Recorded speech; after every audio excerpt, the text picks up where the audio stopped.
Yes.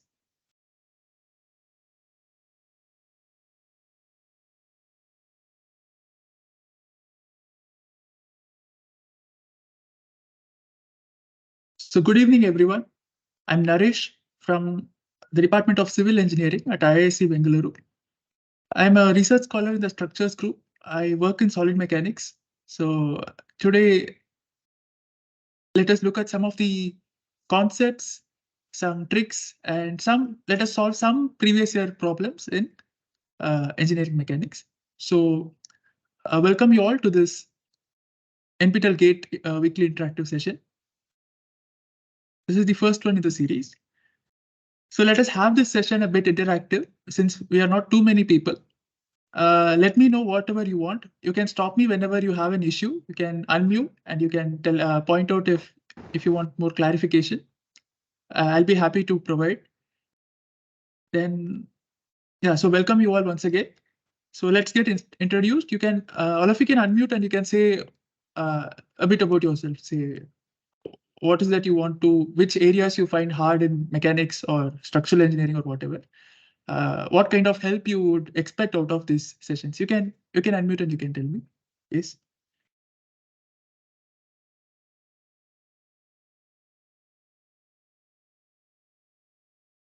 Maybe one by one. Anybody can start. You can. Oscillations. Oscillations. Okay.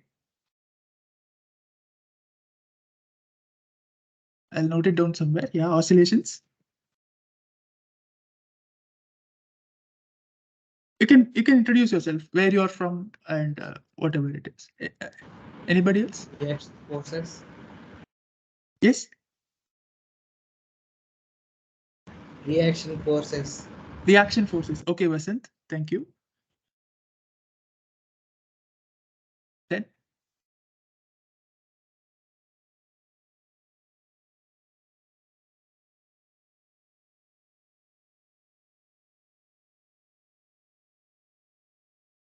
Anybody else? No problem. Feel free to provide any feedback that you want. Also, another thing before we get started, you can join this Google group. Okay, so just go to groups.google.com.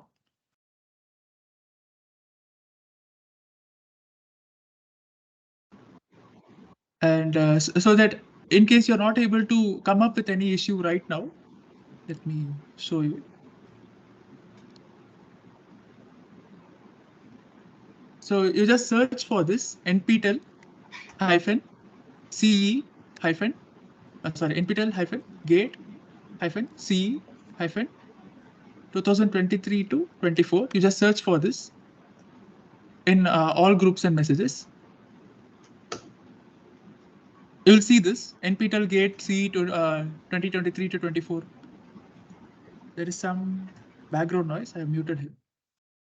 Yeah, you can search for this name. Just you can do it right now, or you can also do it later. Just search for NPTEL GATE CE 2023 to 24 in Google Groups, and you will find this NPTEL GATE CE 2023 to 24 by Naresh Chokaring, which is me.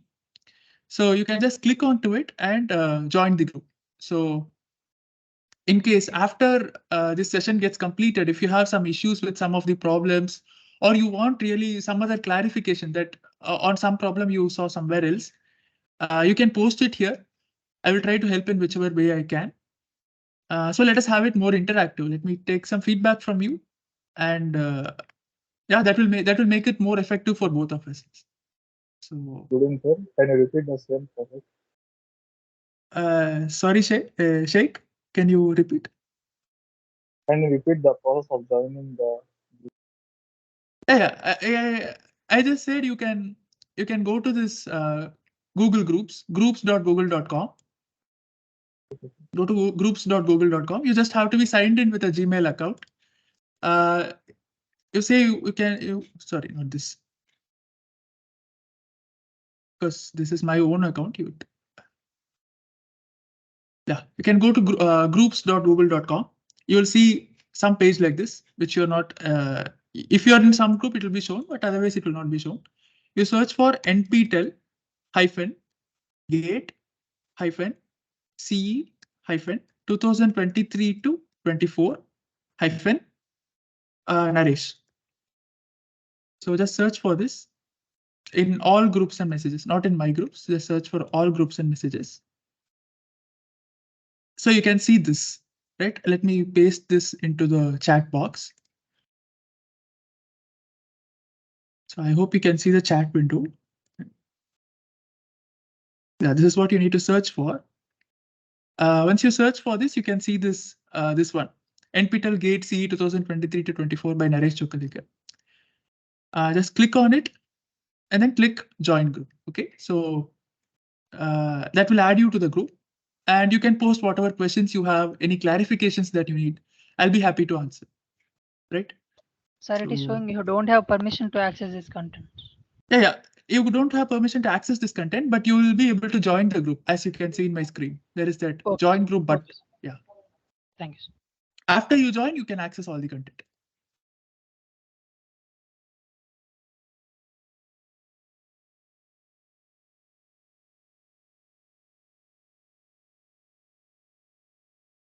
Yeah, I can see some of you have already joined. Thank you for joining. So let's get started with today's session. So good to see you. As I said, I'm Naresh. I work in solid mechanics. My specialization is structural engineering. So I'm a research scholar at the Department of Civil Engineering at IISc, and currently I'm doing my 4th year of my PhD. So yeah, if anything else, also I'll be happy to share. Next. So what is the plan? So what can you expect out of these sessions? So these sessions are meant to help you in whatever way I can. So I'll be happy to refresh your concepts, clarify the basics, foundations of engineering mechanics in this session. But yeah, we may not be able to provide long derivations and full because we have only 25 such sessions, and as you know, the syllabus for GATE is too vast. I can't do all of them, but once you as you give feedback, if you have any particular difficulty, I'll be able to teach that in detail. Other things I may be only able to brush it up, but I will always provide a systematic approach to problem solving. Then if there are any tricks, something to shorten the problem, something to avoid mistakes, I'll be telling that. And if there are any alternative methods, I'll provide them. And also by the end of the session, please feel free to tell any of your questions. I'll address them. So here is the plan for the next few weeks. It's not necessarily in this order. It is different from what you may be seeing in the GATE portal, but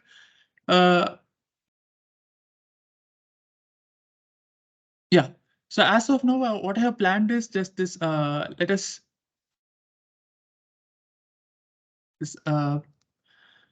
This session will be on engineering mechanics. As per the portal, the next one is about strength of materials. But since there are many other people who are doing strength of materials structural analysis, let us go into this plastic analysis of structures, right? I've seen that recently there is at least one question about 1 or 2 questions from plastic analysis of structures in every year. And that is not a course, that is not a topic that is typically covered in a BTech. Most of the time that is not covered. So maybe doing this will help most of you. So next session, I'm planning this. It's okay even if you want something else, we can change it. And this is roughly the idea. So engineering mathematics, maybe we can have 2 sessions, 2 or 3 sessions, depending on the number of questions. Reinforced concrete and structural design, steel design. Buckling is another interesting area. And sometime we'll also look at some geotech, right? So I specialize in structures, but I'm also interested in these topics in geotechnical engineering or fluid mechanics. So this is roughly the plan. This can change depending on what you want. So I would request all of you to attend as regularly as possible. There is no compulsion, but if you attend regularly, you can give me feedback how it's going and what you want. So I can tune the content according to what you people prefer to have. So I'll upload this presentation also in that Google group so that all of you can access, and you can provide your preferred topics in that group. So I'll choose whichever whatever is preferred by most of the people. Let us take it up for the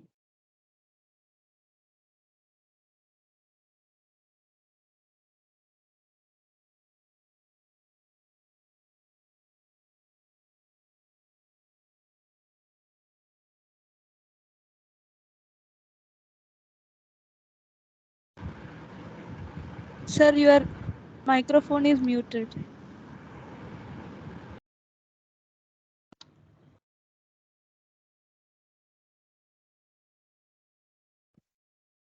Sorry, how long was it muted? 2 minutes. Just 2 minutes. Oh, 2 minutes. Okay, that is too much. Sorry. Maybe some. Okay. Could you hear what I spoke here? Yes, sir. Yes, sir. Yes, sir. Up to which point you heard? Can you tell me? Plastic analysis? From beginning of the question, sir. On the next slide, sir. Oh, okay, fine. So this slide was fully heard. Okay. Okay, thank you. Yeah, so we'll start with this nice problem for the day. We are not starting the problem, but by the end of this session, after I give you the concepts, you should be able to solve this. So this problem is slightly harder than what is typically asked in GATE, but it will engage a lot of your concepts. So starting from the force systems, two force members, friction, equilibrium conditions, it will engage all of them in this single problem. So it's a good problem if you solve it. So it is slightly harder than GATE, but it will help you, right? It will help you solve problems that involve multiple concepts. So what the problem definition is simple. You have a wedge, you have an inclined plate, you are pushing it with a force P, and there is a big cylinder, or you can, in this plane, it is a circle and it's a cylinder on top of it. And the idea is to push this inclined plane towards the wall such that this moves upwards. So this is an interesting application of friction, and it is slightly it is involved because you have multiple forces. You have a contact here, you have a contact here, you have forces here.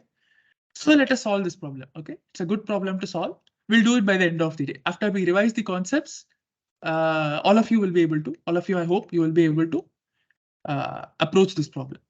So this problem I have taken from exercise 6, chapter 6, exercise number 68 of this Merriam and Craig Engineering Mechanics Statics book. This is a wonderful book for learning engineering mechanics. It has a wide variety of problems and the theory is very well written. So you can refer to this book whenever you want. Now let's get started. So in today's session, we'll look at basic concepts such as force, vector, scalar, vector addition, then force systems, two force members, three force members, equilibrium conditions. Centroids, we'll see if we have time, because already we are 15 minutes into the session. We'll see if we have time, we'll do it this time. Otherwise, we can take it up in the next session. Of course, friction.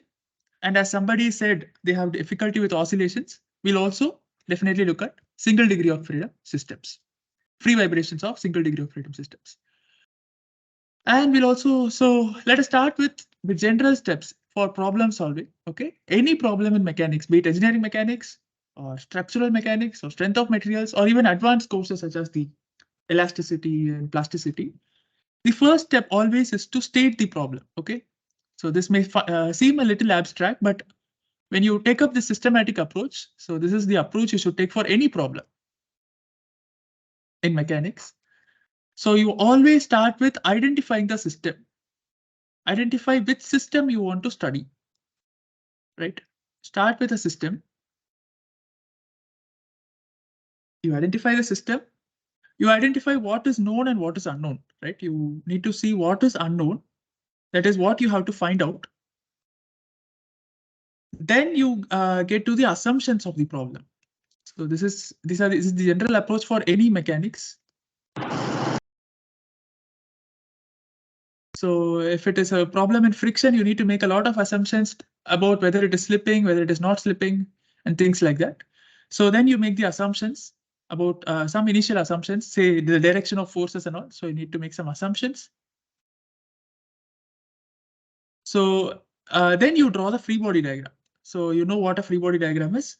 Free body diagram is nothing but you have a system of bodies connected to each other. You isolate each of them and show all possible forces on that body. So if you have two bodies connected and there is some gravity or something acting and there is ground here, you have to isolate each of them, right?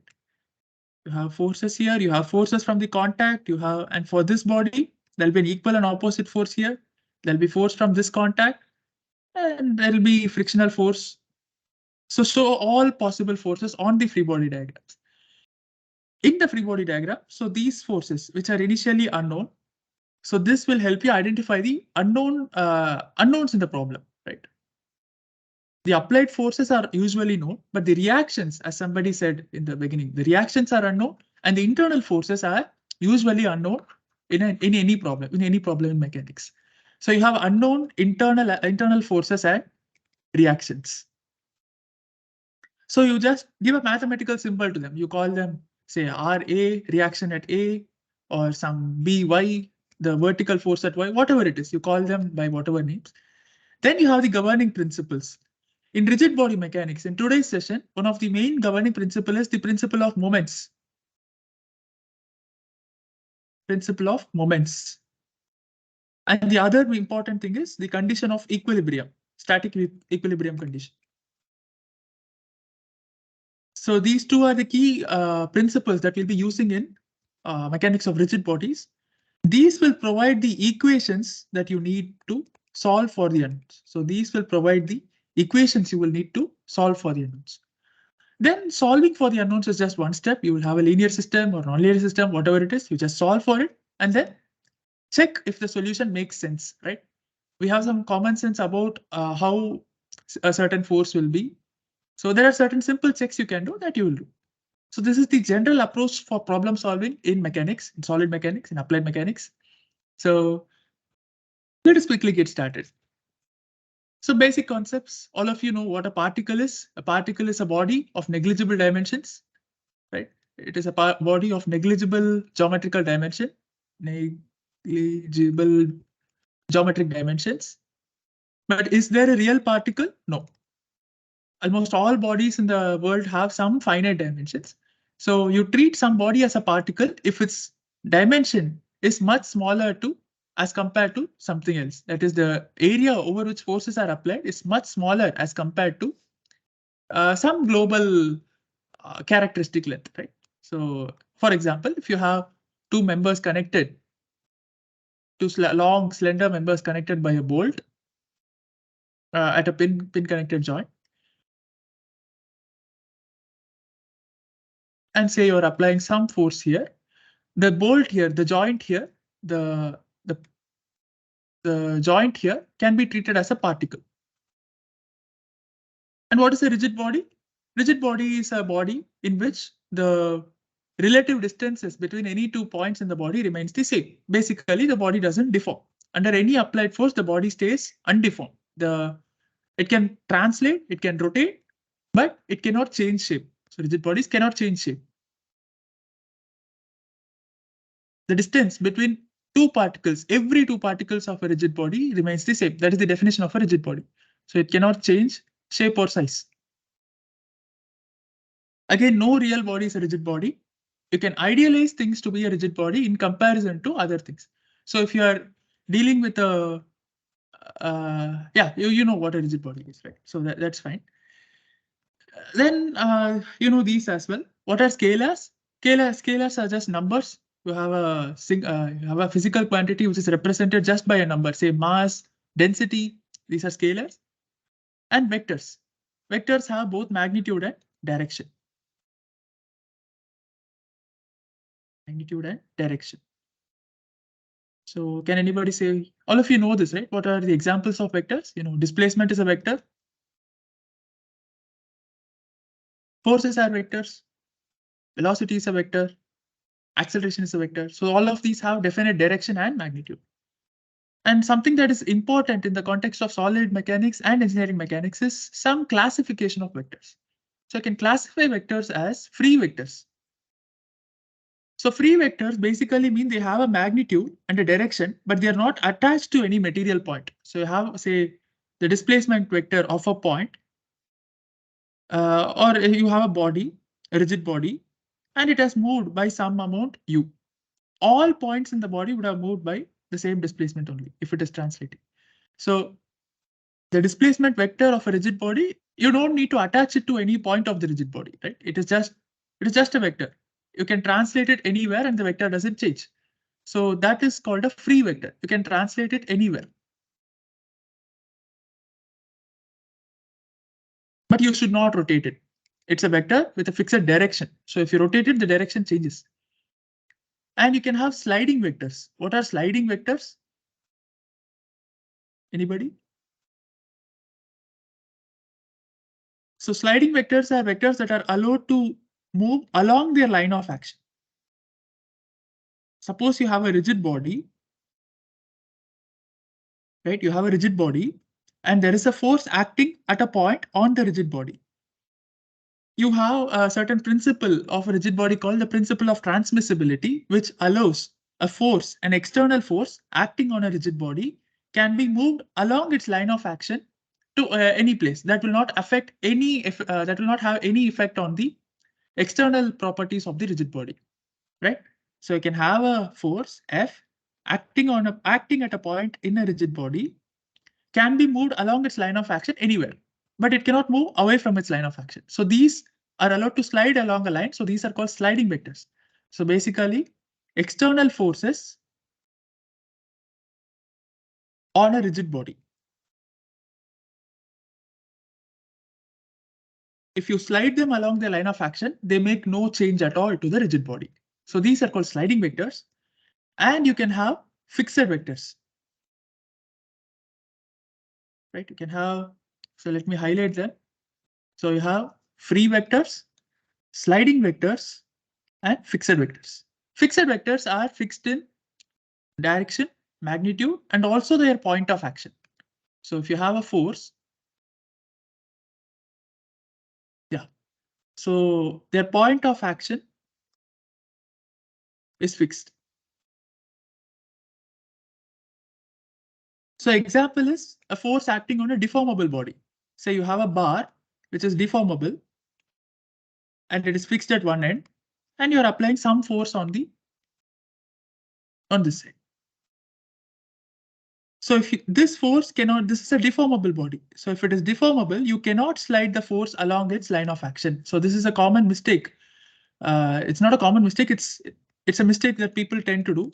So although this is the line of action, for a deformable body, you're not allowed to move the force along its line of action. It is a fixed force. So this is a fixed force vector.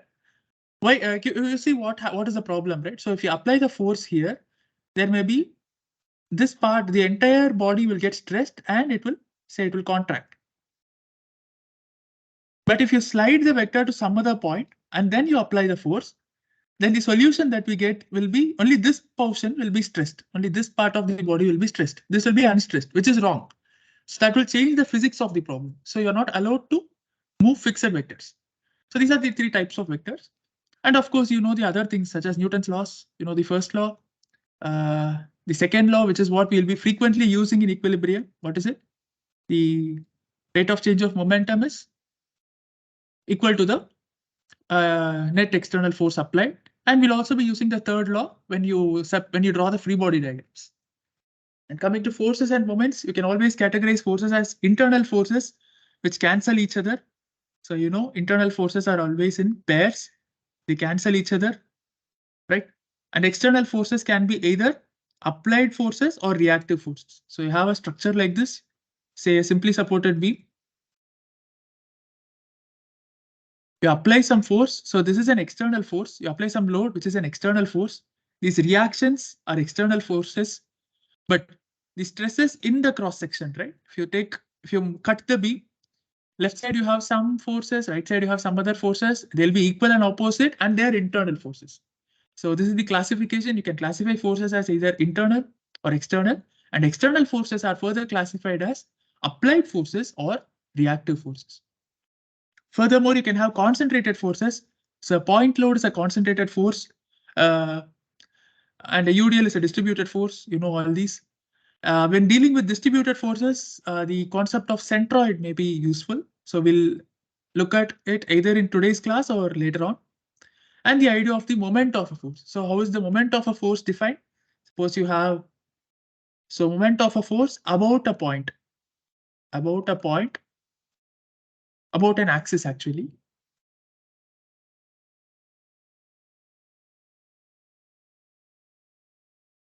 The moment of a force about an axis. How is it defined? So if you have a body like this, You have an axis passing through some point O, and you have a force acting F. And suppose the position vector of the point of action of the force with respect to this axis is R. The moment of the force F about the axis passing through O is defined as, so it is something like this. So the moment vector is nothing but the cross product of R and F. And in the case of 2D, you know how to do it. You just look at the sense of rotation, right? Moment is the tendency of a force to rotate a body. So you see the sense of rotation and assign either it is clockwise or anti-clockwise. So that's all it is. Go to the next part. Yeah, some useful principles, right? As I said, one of the most important things when it comes to rigid bodies is the principle of transmissibility. So what does the principle of transmissibility state? If you have a rigid body, note that rigid body is very important. It should be a rigid body. And you have some external force acting on the rigid body. You can always move it along its line of action without changing anything. So if you move the force along its line of action, you're allowed to move the force along the line of action without affecting the results of the problem. So that is what principle of transmissibility states. If you have a rigid body and the force is external force, can be moved along its line of action. Of course, without rotation.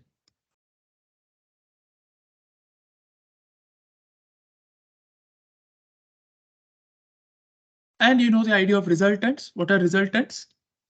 Anyone? So you have a body and you have a lot of forces acting on them. Right? You have a lot of forces acting on them. You can always find a resultant of. So if you have F1, F2, F3, then you find a force called the resultant force, which is a vector, which is the summation of all the individual forces, F1 plus F2 plus F3. And how do we do the summation? I hope all of you know the vector addition. So how do you do vector addition? If you have the parallelogram law of addition, if you have a force, if you have a vector 1, F1, and if you have another vector F2, what is F1 plus F2? It is a vector along the diagonal of the parallelogram formed by. So the resultant is nothing but the diagonal of the parallelogram formed by these two vectors F1 and F2. So you translate F1, F2 like this. The diagonal will be equal to F1 plus F2.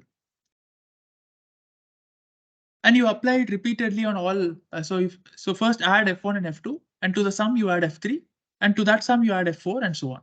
So you can find a resultant of a system of forces acting on a rigid body like this.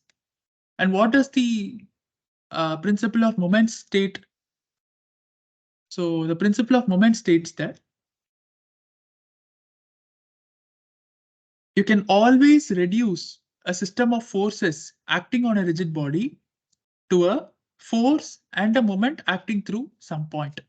So if you have, say you have this body, you have a lot of forces acting on this rigid body.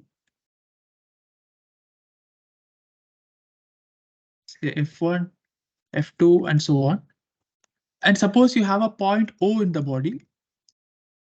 You can take the resultant of all these forces and you make it act at the point O. Right? What is the resultant? Resultant of all the forces is nothing but the vector sum. So you have a force R acting through the point O, and the system, any system of forces, any system of external forces acting on a rigid body can be reduced to a pair of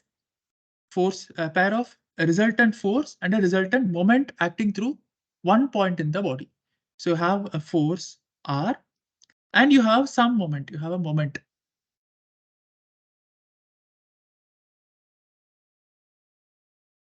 And how is the moment given by? The moment is nothing but, just take the moment of all forces. The moment is nothing but, moment about the point O is nothing but the sum of moments of all forces. So that's it. So if you have a lot of forces acting on a rigid body, you can sum all the forces, call it a reaction, the resultant R acting through the point. And if you want the resultant moment through the point, about the point, what do? You sum all the moments caused by the individual forces. So R1 cross F1 plus R2 cross F2 and so on. You add all of them up, that will result in the moment. So these are equivalent systems. You call them statically equivalent systems. What does statically equivalent mean? The effect of all these external forces on a rigid body is the same, is exactly the same as the effect of this this resultant force and the resultant moment. So these are statically equivalent systems. This does not hold for a deformable body. Be careful about it. This holds only for a rigid body. So next, let us get into the equations of static equilibrium. All of you are familiar with it. So yes. So all of you are familiar with the equations of static equilibrium. What are the sum of? So now, what is that we are doing? We said that using the principle of moments, we said that all forces acting on a rigid body can be reduced just to one resultant force and one resultant moment acting through a given point in the rigid body. That point can be anything. So what does it mean? What does the second law of Newton say? The net unbalanced force. If the net unbalanced external force is 0, that is the first law actually. So the net and external unbalanced force is equal to the rate of change of momentum of a particle. So when it comes to the rigid body, you have reduced all the external forces to one force and one moment acting on the rigid body. So the condition for static equilibrium is nothing but the sum of all forces, which is the resultant, is equal to 0 vector, and the sum of all moments should be equal to 0. About any point in the rigid body should be equal to 0. So these are necessary conditions for equilibrium. These are necessary conditions for static equilibrium. Right? When it comes to the case of a two-dimensional body, right? These are three-dimensional vectors. If you know how to do cross product, these are all three-dimensional vectors. In the case of a 2D body, you just have three components. What are they? You have two components of force. The sum of all forces in the x direction is 0. The sum of all forces in the y direction is 0. There are no forces in the z direction if you have a two-dimensional body, right? If you have something like just a plate or something, you don't have forces in the third direction. You just have forces, or if all forces are in one plane, that is what you call as a two-dimensional body. And this is called coplanar forces. All forces lie in one plane. Coplanar AR. And the sum of all moments about any point in the z direction is 0. So if all these forces can tend to rotate the body about the z axis, right? They cannot rotate it out of the plane. So any in-plane rotation is about the z axis. So the sum of all moments about the z axis is 0. So these are the three necessary conditions for static equilibrium in a given body. But is this the only way to tell the three conditions? No. So let me tell why it is so. There are alternative conditions for static equilibrium when the set of forces are coplanar. So if you see, you can either take moments about two different points and take the force equilibrium about one point. So how does it work? Say you have a body like this. And suppose you enforce the sum of moments about this point A is equal to 0. Suppose sigma m A is equal to 0. What does it mean? It means that the resultant of the forces, of all the forces on the body, is acting through A. So if the moment about a point is 0, then all the forces should be acting, the resultant of all the forces are actually acting through the point A. So the resultant is something like this.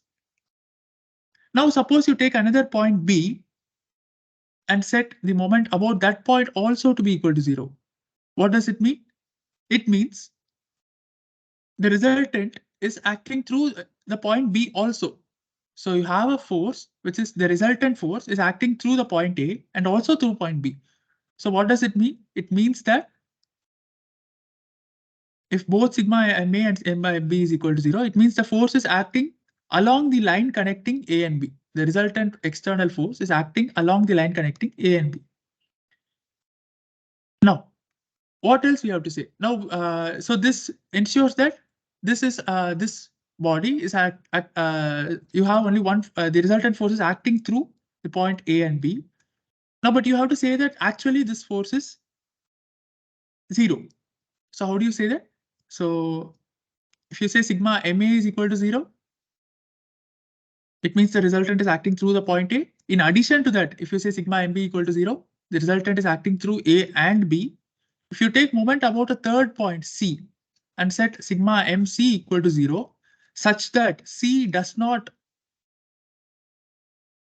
lie in the same line as A and B. Right? If you extend this line indefinitely, C should not lie on the same point. So if C is somewhat away from that by a distance D, then if you set sigma MC equal to 0, what does it mean? The resultant force multiplied by this distance D is equal to 0. But the distance D is not equal to 0 because it is not along the same line as A and B, which means the resultant force should be 0.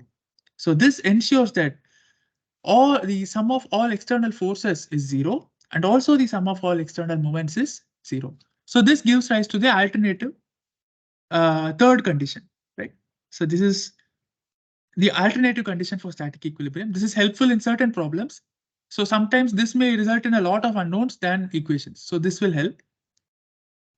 And what is the other case? The other case is as follows. So suppose you know that you have a body and you have an arbitrary x-axis. It doesn't have to be horizontal. You can have x-axis in any direction. And suppose you know sigma fx is equal to 0. If you know sigma fx is equal to 0, then you can say that the resultant force is perpendicular to this line. Now what you should do? You take some point A and set sigma MA equal to 0 in addition to sigma fx equal to 0. What will that result in? That will mean that the resultant is perpendicular to the x-axis we chose, and it is also passing through A. Now what is left? You just have to show that this resultant is actually 0. In that case, you choose another point B, which is away from this line perpendicular to x. You take a point B, which is not in the same line perpendicular to x. So then you set in addition to these two, sigma MB equal to 0. What does that mean? Which means there is some distance here. So the resultant acting through this distance is 0, but this distance is not equal to 0. So the net force is equal to 0. And all the forces act through the point A and B. So they are collinear, they are concurrent, so there is no net moment. So these three are equivalent conditions for static equilibrium. Either you take moments about 3 points which are not collinear and set them equal to 0. That is also a valid condition. Or you take moments about 2 points and choose an axis which is not perpendicular to the line connecting these 2 points. Why? What will happen if you choose along this? If you take AB perpendicular to this, that means if you take AB here, the force is already acting through this. In that case, D is equal to 0. So you will not get any useful condition. So you should, if you're using this condition, you should make sure that the axis you chose and the 2 points, the line connecting the 2 points, they are not perpendicular to each other. So these three are very important. The last two are particularly useful while solving problems. Yeah. So these three are the conditions for static equilibrium. And you have certain special configurations in system of forces. Say you have a body and say you just have two external forces acting on the body. This is called a two-force member.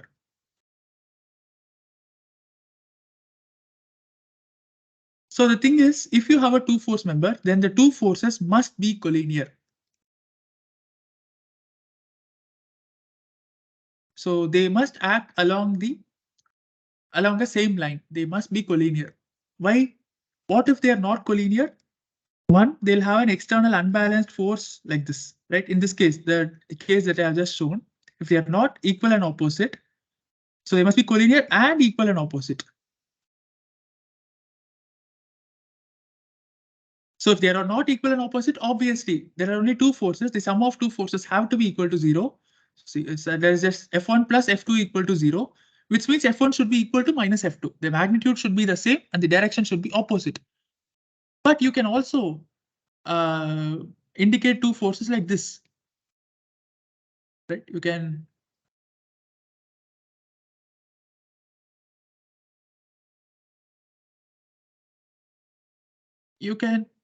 sorry.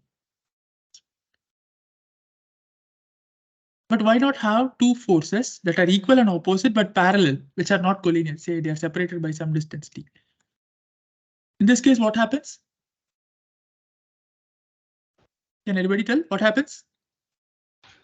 Couple will be generated. Yeah, there will be an external unbalanced couple. So it will not be in equilibrium anymore, right? So they must be collinear and they should be equal and opposite. So this is a special case which will help simplify a lot of our problems. Then let us look at the other case, which is a 3-force member. Right. And if you have a 3-force member,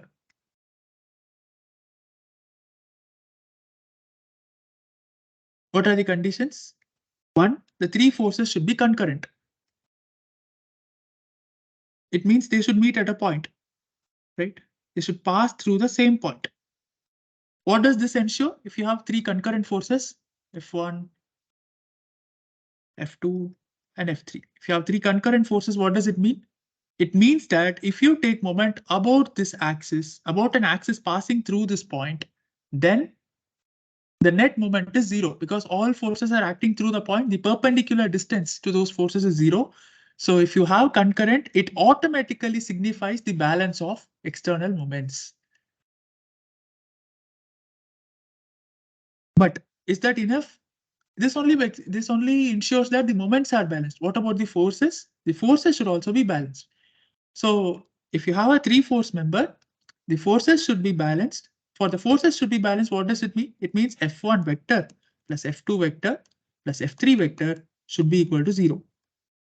It means these 3 forces form a closed polygon. If you use the law of vector addition, this is F1, this is F2, this is F3. They should form, if you arrange them in a head to tail manner, they should always form a closed polygon.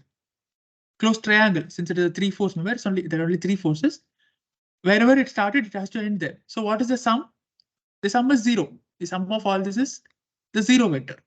So you know this, right? If you have 3 forces like this, if you add all of them, if you take the vector sum, what is this? Which is the vector which denotes the sum? It starts from the tail of the first vector to the head of the last vector. So if you have a 3-force member, the 2 conditions are all the 3 forces should be concurrent and the sum of all forces should be 0, which is given by the fact that they form a triangle, they form a closed polygon. So this will help in graphical solution of some of our engineering mechanics problems. So let us get started with the questions for today. Is there any doubt? Can I take it up? Or I can also do it later after the questions.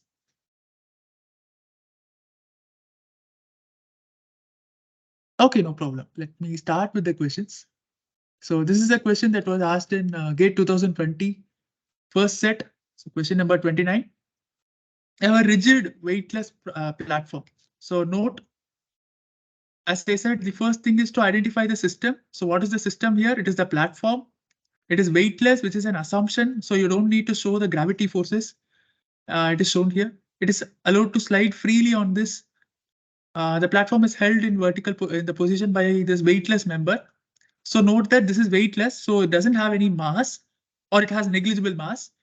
But what you should remember is this is not necessarily a rigid. So this is not necessarily rigid. The platform is rigid. So you cannot apply certain concepts of rigid body here, but it's okay. The points O and J are pin connections. So what does a pin connection? Does a pin connection have any moment? Have 2 members connecting at a pin joint. They're free to rotate. There is no moment, right? There is no frictionless pin connection. If you have frictionless pin connection, there is no moment at the pin joint. You can only have a net force acting on these members. If you isolate the members, you have a net force on this. And since the pin is in equilibrium, you need to have an exact equal and opposite force on the other member connected to the same pin. So the points O and J are pin connections. This is another assumption. And a block of 90 kilonewton weight rests on this platform. And these rollers are frictionless, which means the reaction that comes onto the platform is normal to the roller. There is no vertical component here. So we have identified the system. We have identified the assumptions. What is the third step? You need to draw a free body diagram. So let me draw a free body diagram. It's simple. This is the platform. Okay, this is slightly bad.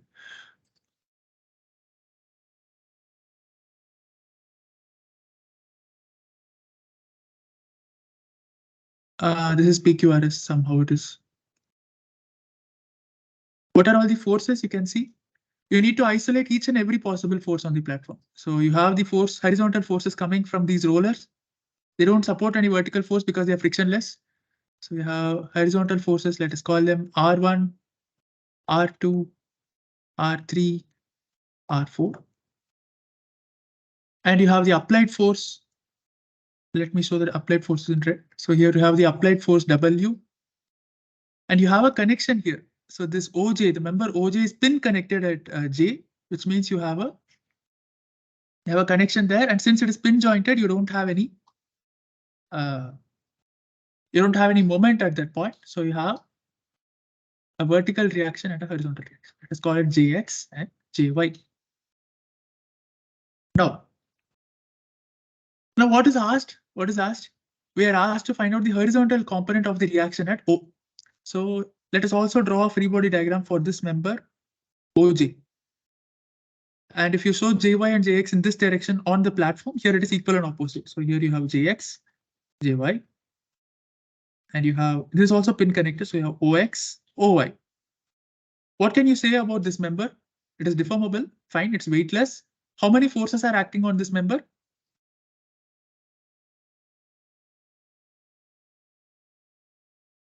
Note that these are acting through the same point, so you can sum them up and you can put them as just a force vector J, Fj. Here you can put it as Fo. These are Ox, Oy are the components of Fo, horizontal and vertical components of Fo, and Jx, Jy are the horizontal and vertical components of Fj. So note that this is a two-force member. So immediately, what you know is that the forces are collinear and it acts along this member. So this member, the dimensions are in the ratio 3:4. So this is 3:4. So what does it mean? If you draw the forces Jx, Jy, they are in the ratio 3:4. So Jx is nothing but Jx by Jy is 4/3. So Jx is 4/3 times Jy. And what about Ox? It's a two-force member, so the forces have to be equal and opposite. So Ox is nothing but Jx. But what is Jy? So you have so many unknown horizontal forces here. So it is basically statically indeterminate problem, but the vertical forces are determinate. So the horizontal forces and the moments are statically indeterminate because there are too many of them and too few equations.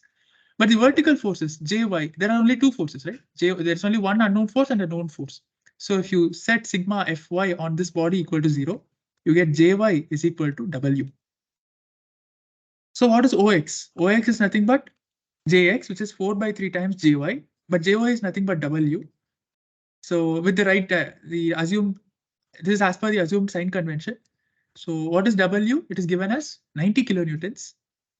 And so 4/3 times 90 is what? 120 kilonewtons. In which direction does it act? So all our assumed directions are right because we get all positive quantities. So Ox acts rightwards 120 kilonewtons.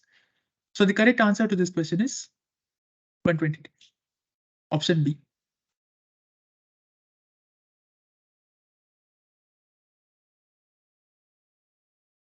Yeah, the correct answer is option B.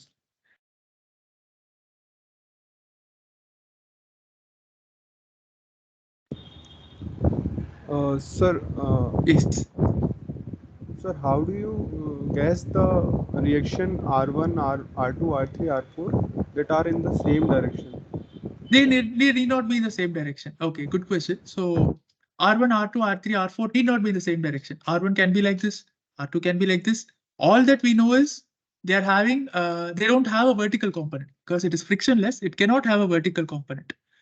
So it can slide freely, right? Frictionless rollers. So the reaction has to be perpendicular to the surface. So it is horizontal. That's all we know. You can assume, in fact, in this case, R1, R2, R3, R4 will not be in the same direction. Some of them will be left, some of them will be right. That cannot be solved for right now because it is statically indeterminate. But if you solve for it, even if it is statically determinate and you solve for it, you will get a negative value if the assumed direction is wrong. So if I have not guessed it, I have just assumed that they are all in the horizontal direction. And if we get, say, R1 is say some 10 kilonewton, R2 is equal to some minus 20 kilonewtons, then it means that R2, the way I have assumed R2 is wrong, and I have to reverse the sign. That's all. So don't worry about the sign. For problems that do not involve friction, don't worry about the sign of the reaction. Just assume some direction as positive. And after you solve the complete problem, if you get a negative number, it means that your assumed direction is wrong and it acts in a direction opposite to that of the assumed direction. That's all. So is that okay? Yes, sir. Yeah. Thank you. Yeah. So let's go to the next problem. This is also a very simple problem, but let me do it. Sir, I have a doubt. Yeah. Sir, you assumed the direction of reactions at pin joint J differently in both free body diagrams. Yes. Opposite. You have assumed opposite directions in the. Yes. Yes. So you need to know why, right? Why is that? Okay. So there are two ways to think about it. Why they should be equal and opposite. First thing is it's an internal force. So internal forces cancel each other, and you have Newton's third law. So they always occur in pairs. So if you put the body together, this force, there is no net external force, right? So Jx and Jy is acted on the platform by the bar, and it is acting on the bar by the platform. So they form an action reaction pair according to Newton's third law. So they should be equal and opposite. That is one way of looking at it. The other way of looking at it is you look at how it is connected, how OJ is connected to the platform PQRS. So if you draw a zoomed in view, you have a pin here and the platform, somehow it is connected here. So this is the platform, a part RS of the QR or something of the platform. And this is OJ. So if you draw a free body diagram here, you have OJ. You have the platform RQ. And in between you have a pin. And as I said in the beginning, a pin is very small compared to the other members in the problem. So you can idealize it as a particle.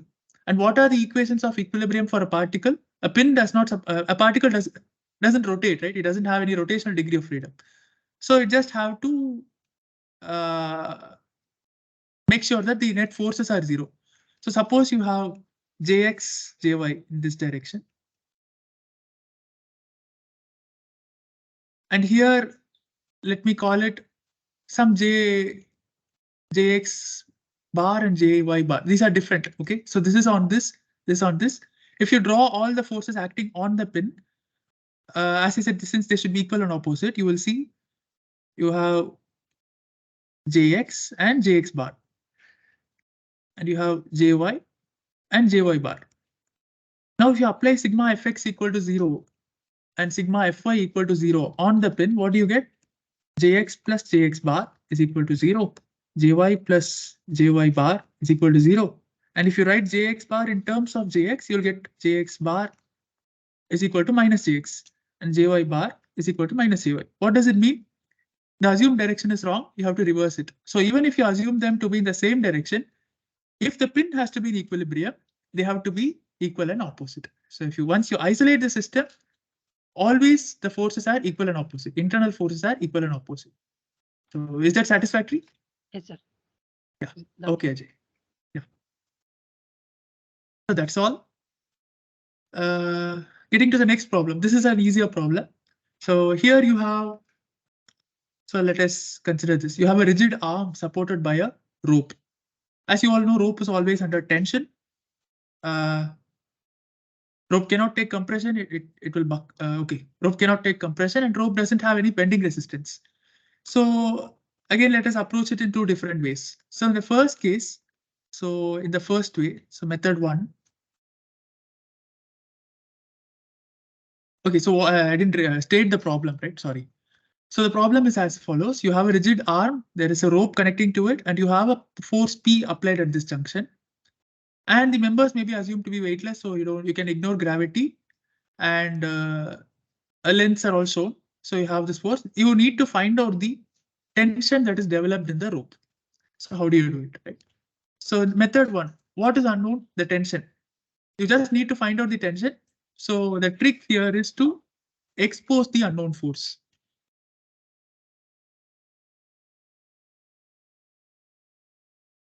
So you have this, leave everything else as it is. Have the bar as it is. Have the link as it is. Retain the force P as it is. Just say you cut the rope and replace the rope by the tension that is carried by the rope. Let us call it T. Let us call it T. So other things, the bar is rigid. This is a pin joint, no friction, no moment. There's a force here. This is a pin joint, so no moment. So of course the rope also cannot take any moment. So this is the one trick. You expose only the unknown force, and this lengths are given as L.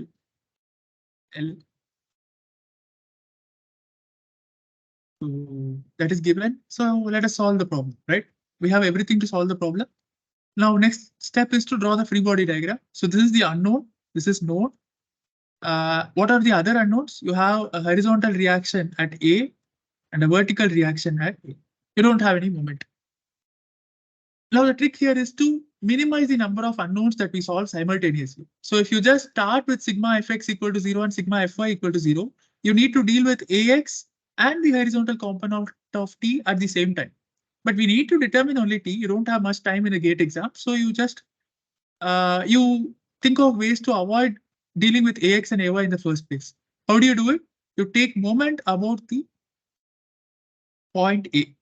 You take sigma moment about the point A equal to 0.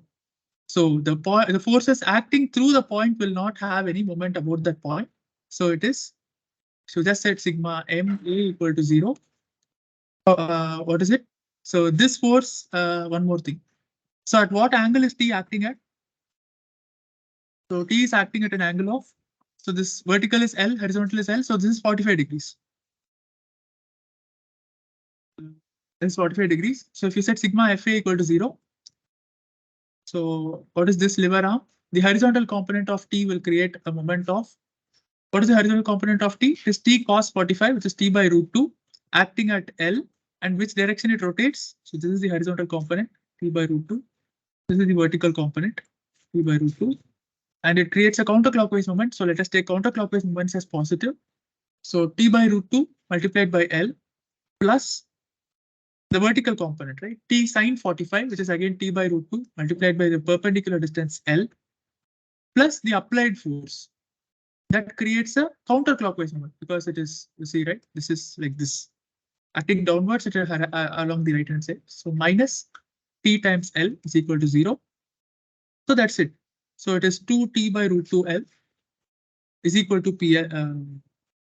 L is in the numerator. 2T by root 2L is equal to PL. So T is nothing but P by root 2. So this gets cancelled. You get a root 2 here and take it to the other side. You will get LL cancel. T is equal to P by root 2. Right? So the correct answer is option B. So this is very simple. You just identify the unknown forces and then just take the moments in a clever manner so that you avoid too many unknowns to solve at once. Is that okay? Yeah.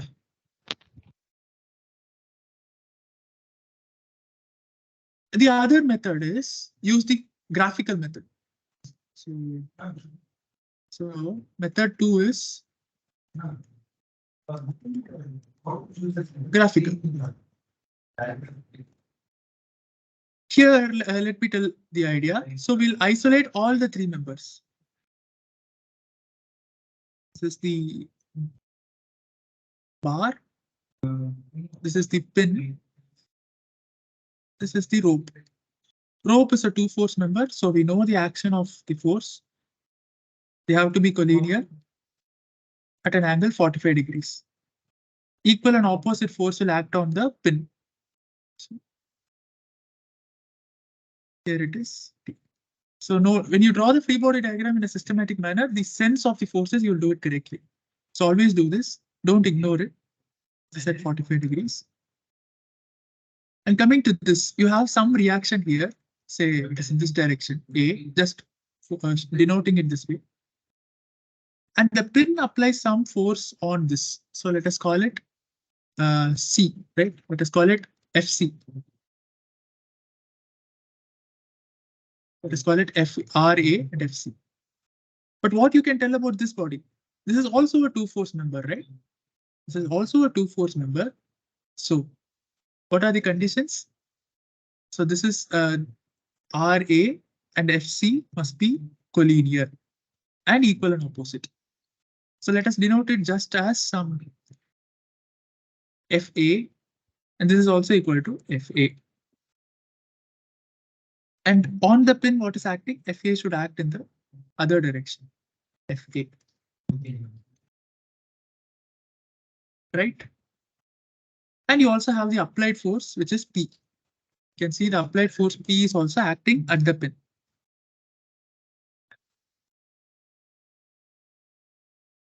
So we have simplified the system. We have not written a single equation here. You just use the graphical, you just did it graphically. This is a 2-force member. This is a 2-force member. This is a particle. What is the condition for equilibrium of a particle? The forces are concurrent. Forces are obviously concurrent because it's a particle. That's not a requirement, sorry. Forces are concurrent, that is obviously forces are concurrent. And the concurrent forces form a force triangle. They form a force polygon. They form a closed polygon. The force polygon is closed. The net external force is 0. So on this body, if you arrange these three forces in a head to tail fashion, first you have P and you have T. Let me use the same colors. You put the tail of T at the head of P, and you put the tail of FA at the head of T. So you have this. These three form a closed polygon. So this should form a triangle. So what does it mean? And we know at which angle these are acting, right? This is L. This is L. So this angle is 45 degrees. This angle is also 45 degrees. So this is 45. This is 19. So this is 45. This is 45. So this is an isosceles triangle, which means FA is equal to T. And what else you know? The vertical component. Right? P is equal to 2. This is the same. This is also T. This is also T. What is P equal to? P is equal to 2T sine 40 or cos 45. So it is nothing but 2T by root 2, which again results in the same thing, that the tension is equal to T by root 2. So here we don't write the equations of equilibrium directly, we just use the graphical method. So this is the other problem. Yeah, since somebody has specifically asked for this dynamical system. Yeah, is that okay? I hope it's okay. Yeah, we are almost short of time, but I think I can cover this dynamical system this time because somebody has specifically asked for it. So dynamical systems are vast. You can have a wide range of systems, but in gate you only have single degree of freedom,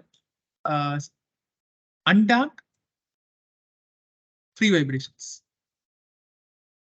The undamped free vibrations of single degree of freedom systems. What does it mean? So dynamical system means something is there is acceleration. All the problems that we did so far are all static problems. When you have dynamic means there is acceleration.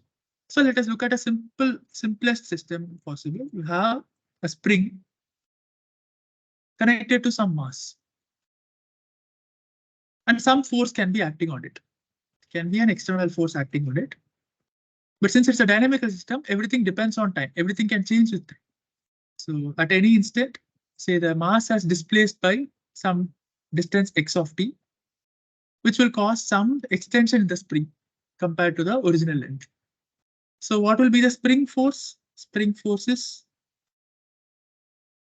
so if the block moves to the right by a distance x, the spring force will be kx of t towards the left side. And you're having an applied force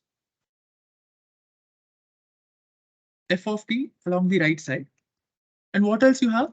What is the second law of Newton? You have the sum of all external forces is equal to mass times acceleration. And what is acceleration?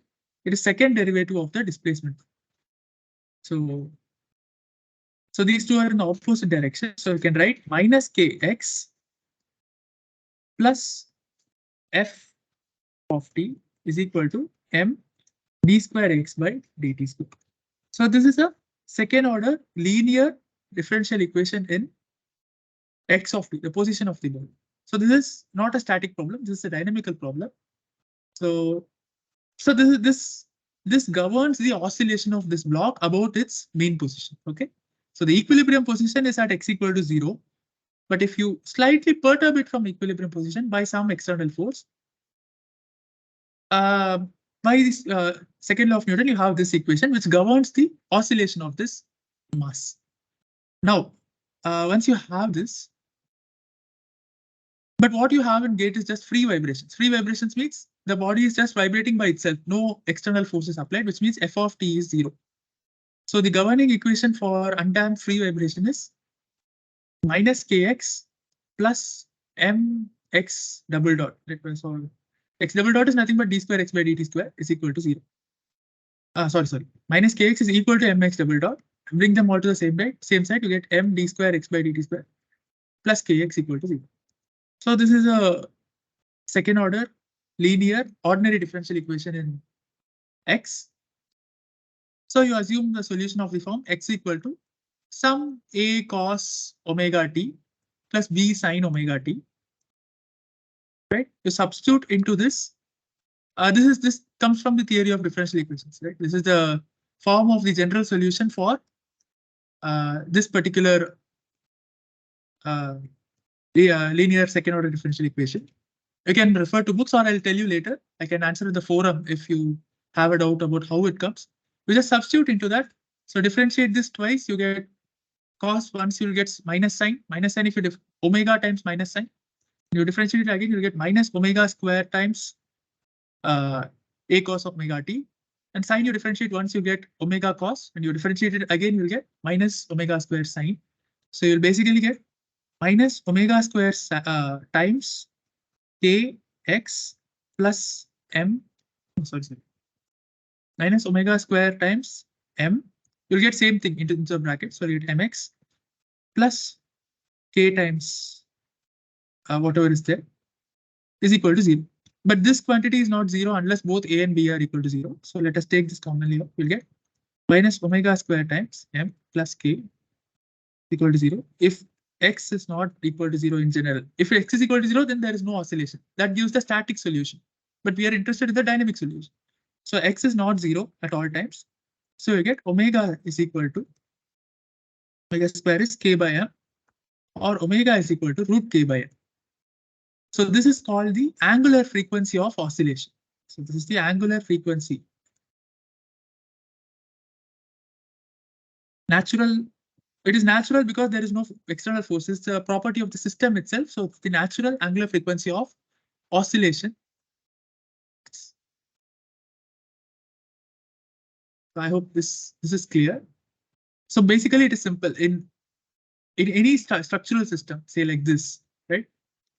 You have certain components that contribute to the stiffness of the system and certain components that contribute to the mass of the system. For example, in a single-story building, as shown in this figure, the mass of the system is actually coming from the slab. The mass of the columns in comparison to the slab are very small and can be treated as negligible. But this is infinitely stiff, so that doesn't have a finite stiffness. This doesn't deform at all. The slab, you can take it to be infinitely stiff, So idealize it as a rigid bar, and the columns are flexible under the action of a lateral force P, not P, because P they are using for something else. Let us say some H. Under the action of a lateral force H, the columns are free to deform like this. But so they have some stiffness associated with this, and that stiffness, we need to determine that stiffness. So any single degree of freedom system. So what is a single degree of freedom system? There is only one independent one. The complete configuration of the system is specified just by one displacement variable. In this case, if you know where the rigid bar is located horizontally, you know the configuration of all the columns, because the connections, you know, they are all perpendicular. The column is inextensible, so it cannot move up or down. And it also cannot rotate because that will cause the columns to shrink. So this is a single degree of freedom system, and that can always be idealized as a mass spring system like this. In this case, the relation between, for a given column, right? If you have one column, the relationship between the horizontal force, the shear force in the column, and the lateral drift of the column is given by this equation. I hope all of you know how to get this equation, right? So if you use the slope deflection equations in structural analysis and enforce equilibrium, this is what you will get. So what you get is, let me take it here. So you get delta is equal to PL cube by 12 EI for one column. And you rearrange it, you get P is equal to, or P by delta is equal to 12 EI by L cube. So if for a single column, if you displace it by delta, the force that is needed to displace it by delta is 12 EI by L cube delta. So to displace it by a unit distance, if delta is equal to 1, the force required is nothing but the stiffness. So K is nothing but P by delta is 12 EI by L cube for one column. But you have three such columns, and all three columns are subjected to the same delta. So what does it mean? The displacement is the same, and each of them are subjected to the same force, but the total force is different. So this is like three springs in parallel. If you have three springs in parallel, all springs undergo the same displacement, and each of them have some force. So how do you get the effective spring stiffness? It is nothing but K1 plus K2 plus K3. So in this case, the total force resisted by this one-story building is the force in the first column plus the force in the second column plus the force in the third column. So the total total stiffness of this structure is K1 plus K2 plus K3, which is 12 EI by L cube plus 12 EI by L cube plus 12 EI by L cube. So the structural stiffness is nothing but 12 into 3, which is 36 EI by L cube. And the structural mass, which is assumed to be existing only at the slab level, right? Slab is much bigger than the column, so you can treat the columns as massless. The structural mass is nothing but this mass of the slab, M. Now you can idealize it as a single degree of freedom system. So you have the way the slab mass system, the slab column system oscillates is exactly identical to the oscillations of a mass spring system with a spring stiffness equal to the stiffness of the structure, and the mass equal to the mass of the structure. So here we already have the solution to this system. What is it? It is of the form A cos omega t plus B sin omega t, and the natural frequency of this system is given by square root of K by M. What is K in our case? It is 36 EI by L cube. And what is the mass? It is the mass of the slab M. So you just take take square root of 36, which is nothing but 6 square root of EI by M L cube. This is the answer. So it's a very simple thing. Yeah. So the correct answer is 6 EI by L cube ML cube radians per second. Also, even before solving the problem, you can rule out that these two are wrong answers. How? Look at the dimensions. EI has the units not kilonewton, say Newton meter cube. M has the unit kilogram. So if you take square root of this will give some meaningless thing. So this is, and you have a 1 by L outside. Right? So this will not give radians per second. This will have some other units. So just by dimension analysis, you can say these two are wrong. And out of the other two, you need to do this. So you have member stiffness. As far as I have seen, they have always given the member stiffness. Or even if it is not given, how do you find out? You just displace it by a unit distance, and using the structural properties, you can determine the stiffness. And it is identical to the oscillation. The time period of oscillation is identical to that of a spring mass system. So for a spring mass system, we know the time period, the frequency is given by square root of k by m. And in place of the spring stiffness, you plug in the structural stiffness, and in place of the mass, you plug in the structural mass. So that gives the answer to it.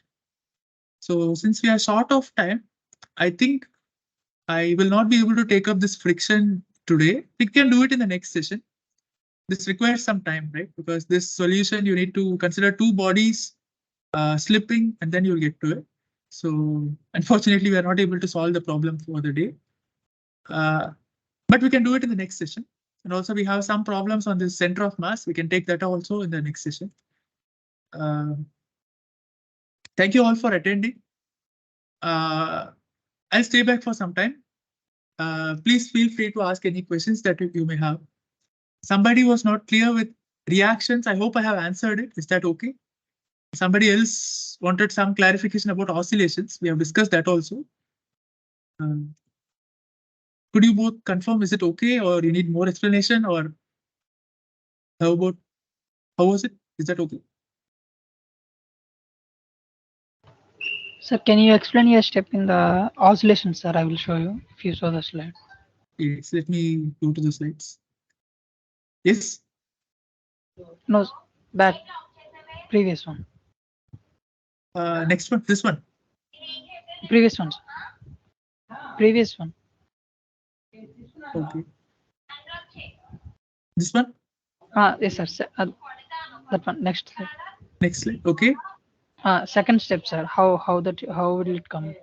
Oh, how this comes? Omega square mx. Yes, sir. Okay. Let me go to a new page. I can use this also. So what a governing equation? We have m d square x by dt square plus kx equal to 0, right? And we assume the solution of the form a cos omega t plus b sine omega t. Let us substitute it into this. Okay, so we'll get m.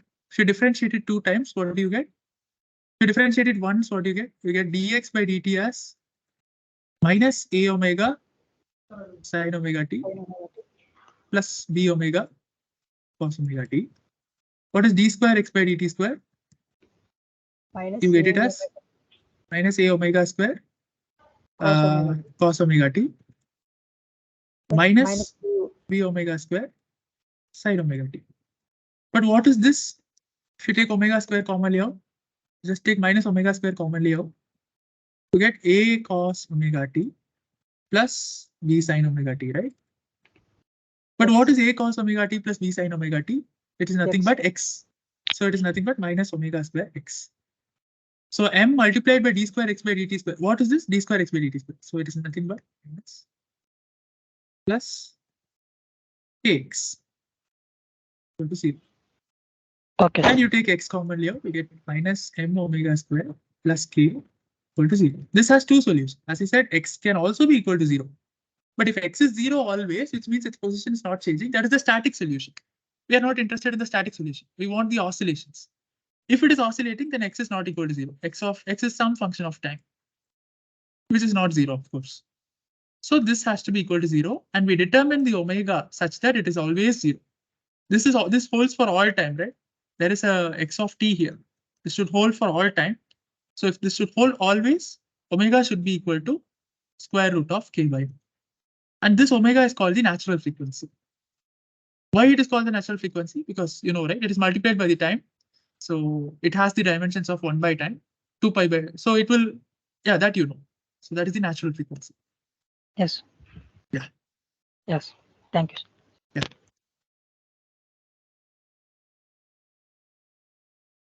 Any other doubts? Sir, can we access this in the Google group, sir? You want the presentation? Yes, sir. Okay, I'll upload the presentation with the writings. Yes, sir. Yeah, I'll put it up. Then the video I'll upload to YouTube. I'll put the link to the video also. Okay, sir. The Google Meet. So, yeah, good number of people have joined. Yeah, I'm here. Any other doubts also I'm ready to answer. Sir, in the platform problem you solved, Yes. in that problem there is no role of movement, and if we shift the load, yes sir, the last one. Yeah, if we Yeah. shift the load from left to right, is there any change of the value of the final result? That's a good question. You're saying if W is here, will any change be there? Yeah, the answer is no, there won't be any change. Right? So physically why this happens, let me tell you. So not this. Let me tell you why it looks unintuitive, non-intuitive, right? So let me just put the platform in a rectangular form. Okay. So you have a pin connection here, and the force is acting through the pin. That this one, right? The vertical member, the inclined member that is acting at an angle through the pin. So here you cannot resist any movement. And wherever you apply the force, right? Wherever you apply the force, this is not contributing to any moment resistance at all because it is acting through the pin. And yeah, basically this direction is fixed and it cannot resist any moment. So although if you take a point here, it has some moment about this point that is entirely resisted by this system of forces here. So the rollers here, as I pointed out, they are having these four reactions, right? Four reactions. Since they are rigid, again you can use the principle of moments and reduce it to one force and one moment acting here. So this moment will adjust according to the location of the load. So if you have the load very far away, this moment will be higher. And if you have the load very close to this, the moment will be lower. That's all. But this cannot give rise to any vertical force, right? This can only have a horizontal force and a moment. This cannot give rise to any vertical force. So the vertical force is entirely determined by this member and the moment is entirely determined by this member. So they are kind of decoupled. The force in this member does not depend on the location of the load. Why? Because this does not resist any moment. The entire moment is resisted by this connection here. And this cannot resist any vertical force. So that is determined only by this member, the angle of this member. So actually, we can also determine this moment. If you actually determine the this, yeah, I agree. There is this. You cannot determine the individual reaction forces, but the net you can. So we'll do it right now. So you have the platform like this. Sorry. You have the platform. You have some moment acting here. Let us take counterclockwise M. You have some horizontal force R. You have the vertical force W, and you have this F. We already determined the vertical and the horizontal components. They are what?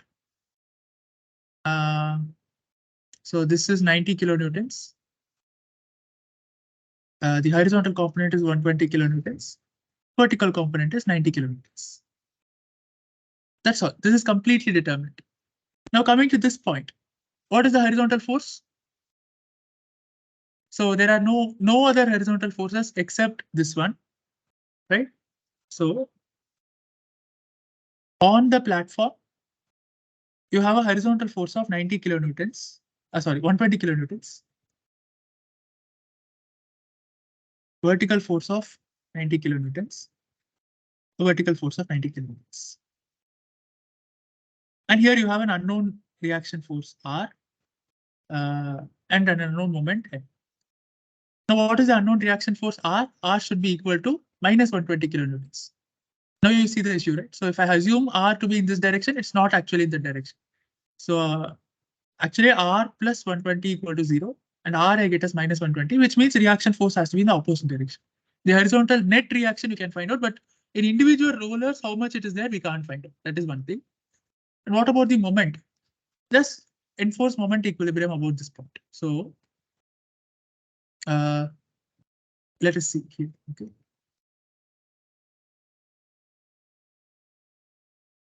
Let us take the point where I take the moment. Let it be here. Okay, so that the horizontal forces, we can take moment about any point and the force about any point. So since it is rigid, so let me take it at the same level as J, so that the horizontal force doesn't have any moment. So the net moment that is resisted by these, where is it? Yeah, here. So the net moment, if you write down the moment equilibrium, you get the counterclockwise moment of M. And here you have a couple, right? Separated by how much? Some distance d. Let us find out that distance. You have a downward force of 90 kilonewtons and an upward force of 90 kilonewtons. From this diagram, if you see, yeah. So this is 5 meters from the left end. And here it is at the middle. So this is say 0.5. And this is at 4. This is 4. Sorry. This is 5 and this is at 4 meters, right? Yeah. This is 4 plus 0.5. So this is at 4.5. So these two are separated by a distance of 0.5 meters. So the moment, this is a counterclockwise moment. This is a clockwise moment. So they say minus 90 into, say that distance d. In this case, it is 0.5 is equal to 0, which means m is equal to 90 times this distance d, as long as it is on the right hand side. So if this goes to the left hand side, you will make it minus d, right? So this moment is counterclockwise. That is, the assumed direction is correct as long as this is on the right hand side. And in this case, the moment is 45 kilonewton meter. If the load is on this side, say it is at say 1 meter to the left, then this moment will be negative. You'll get m plus 90 into m plus 90 into 1 is equal to 0, and you will get m as minus 90 kilonewton. So the location of the load only affects the moment that is resisted by the roller connection, not the vertical force that is coming. So is that convincing? Yes, sir. Thank you, sir. Yeah. Any other doubts?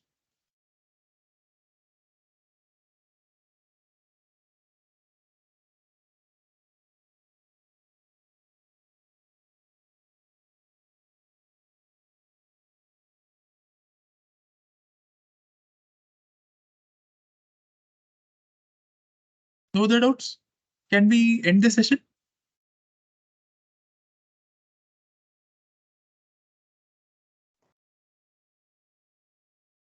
Yes, Manish.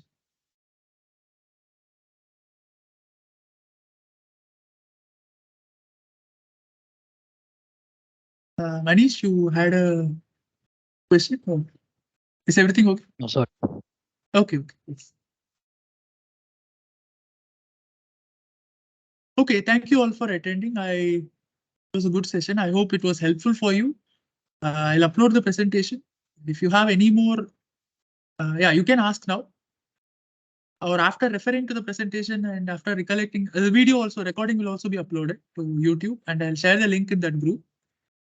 And if you have any other doubt, please feel free to post it in that group. I'll either address it now and then, or I can take it up in the next session. So in the meantime, you can also try out this friction problem. If it's an interesting problem, it's a good one. It's a hard problem. It will help you practice a lot of concepts in rigid body mechanics, rigid body statics. So can try it out and come for the next class. So next class, let us start with this, the ideas of friction and this one. Sir, can you please share the link here as well? Actually, I joined it late. Oh, okay, okay. Link to the Yeah, Google Drive. Like, Actually, it's not a drive. It is this Google group. Let me. So the idea, this is the thing. So we can. This is my. Yeah, please. Yeah. No, I think I cannot. Since I don't know your email, I will not be able to add. But let me tell you how to join it. So you just go to this. Go to this, set all groups and messages, and I have sent a message in the chat. Right? So it is type NPTEL hyphen CE, sorry, gate hyphen CE hyphen 2023, and then just search for it. You'll get this group, NPTEL Gate CE 2023-24 by Naresh. Naresh is my name. Right. So you just get into it and then join group. Click it and join group. Okay, fine. Thank you. Thank you. Yeah. Sir, Yes. for roller support, you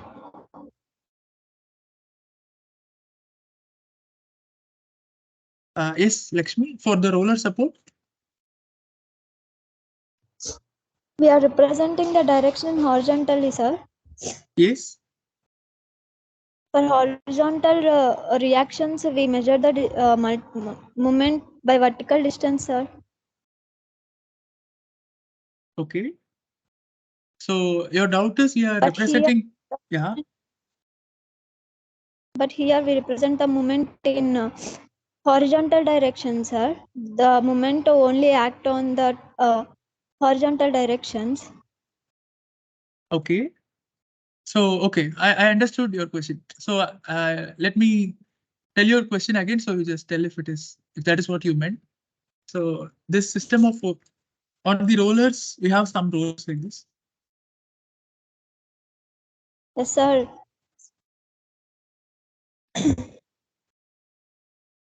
And since they are frictionless, I said all of them have only. So this is the surface, and if it is frictionless, they cannot have a component along the surface, right? We don't have only normal component. So this is what I said. All the reaction at the roller. Yeah.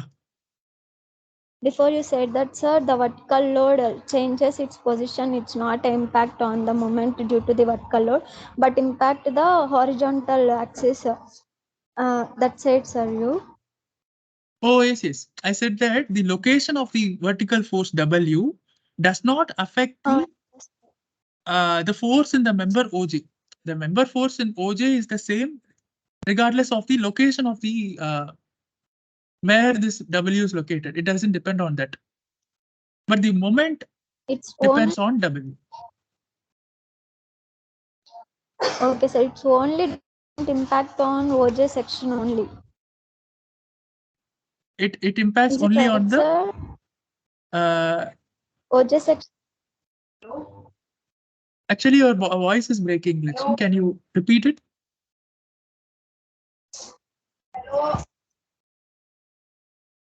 Hello?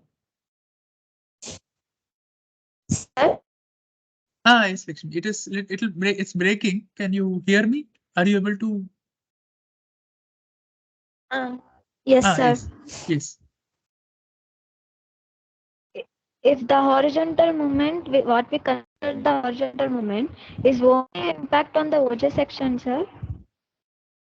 Okay. So you are saying something like horizontal moment. So there is nothing called a horizontal moment. If you mean the moment due to horizontal forces, right? If you call moment due to horizontal forces, is that what you're saying? Because moment is just a rotation. Sir, the moment due to horizontal forces, we consider the distance along the horizontal direction. Oh, okay.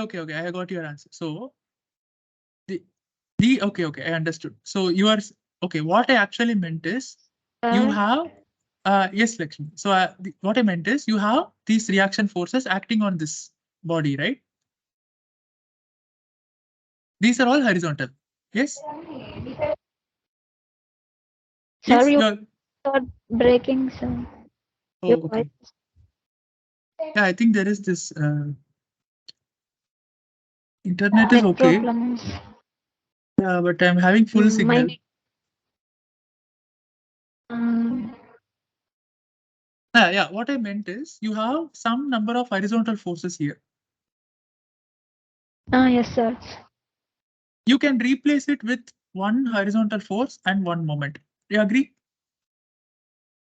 Yes, sir. So this is reactive moment. So let us call it MR or something. So instead of considering all these forces, you can replace it with MR. But what these forces are, we don't know. Okay, Right? sir. We don't know these Either forces. horizontal. Yeah, they are all horizontal, but we don't know what their magnitude and we don't know whether it's acting left or right. But we can find out the resultant by the principle of moments. You will get say R1 if it is say D1 or some D1 and D2, you'll get some R1 D1 plus R2 D2 plus something like that. You'll get something like that. But you don't know these values. So let us only look at the moment, the net moment resisted by these four horizontal forces. This is the reactive moment. The other part, what we are considering is the moment due to the applied force. So now you're considering the free body diagram of the platform alone. So in the platform, you have a vertically applied force and you have a reaction coming from this member, OJ. And you know this has a vertical component and a horizontal component, which is 90 kilonewtons, sorry, 120 kilonewtons and 90 kilonewtons. We found this. And here there are many forces, but I'm replacing it with one horizontal force and one moment. Now what I said this, the force in this member does not depend on the location of the load. Now this, so there are two things. In the first case, I'm replacing it with a statically equivalent system of force and moment. In the second case, so this is over. This part is over. The second case, what I'm looking at is this platform has to be in equilibrium under the action of the applied force, the reaction from the member OJ, and the reaction due and the net reaction and the net moment due to the rulers. That is what I said. So this now you have to consider all the forces. It's not just vertical or horizontal. Since you have taken the level at which this force is acting, so you can reduce it to a net resultant and a net moment at any point, right? At any given point for a rigid body, you can transfer the set of forces, transform a set of forces to one force and one moment through any point in the rigid body. So if you take the point at the same level as this 120 kilonewton will not have any effect. And RH is also passing to the same point, so that will not have any effect. Now, if you say call this point Q or something, now I'm setting the summation of all moments about Q to be equal to 0. So RH will not have an effect. 120 also passes through this. Now, the principle of transmissibility, right? You can translate this force so that it passes through Q. That will also not contribute. This will contribute. MR will contribute. Plus this 90 kilonewton will contribute. Plus 90 into this distance, whatever the distance is. That is what I did. Some say 4.5 minus W into 5. W is in this case 90. So minus 90 into equal to 0. That case I got MR as some 45. So that is the idea. There are two things.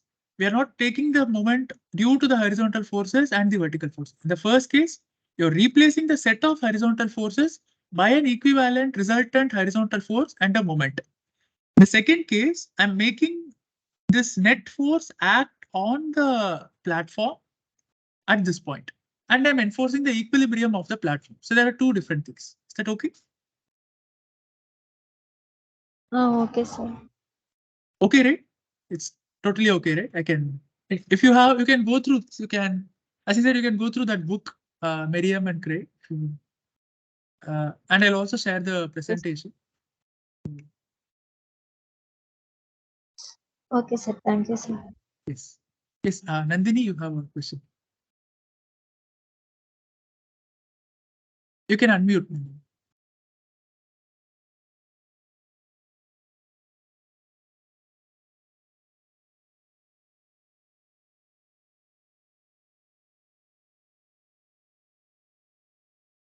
Yes.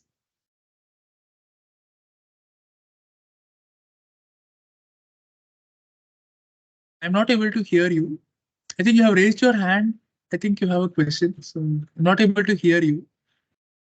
Can you post it? Maybe you can type it in the chat box or in the Q&A box, or you can also post it in that group if you have joined. So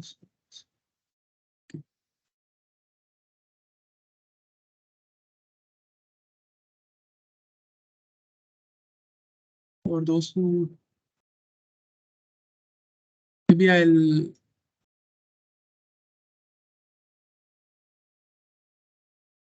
should, let me paste the link to that group here. Yeah, Nandini, I'm not able to hear you. Sorry. Maybe there is some issue with your mic or the connection. So here's the chat box. I'm pasting the link to the group there. If you have any doubt, you can just raise it in that Google group.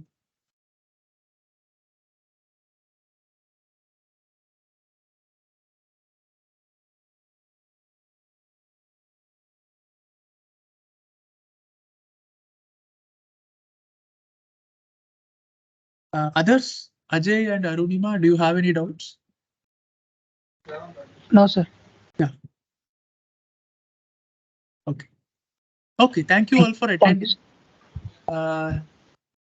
Yes, I think Thank you, Nandini's hand is, yeah, still up, but I'm not able to hear her.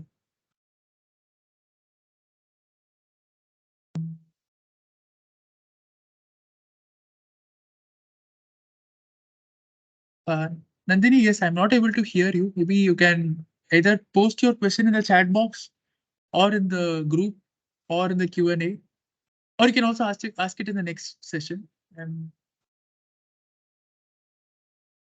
I don't know how to contact you. I don't know if you're able to hear me. So let me end this session right here. So thank you for attending. Stop the recording.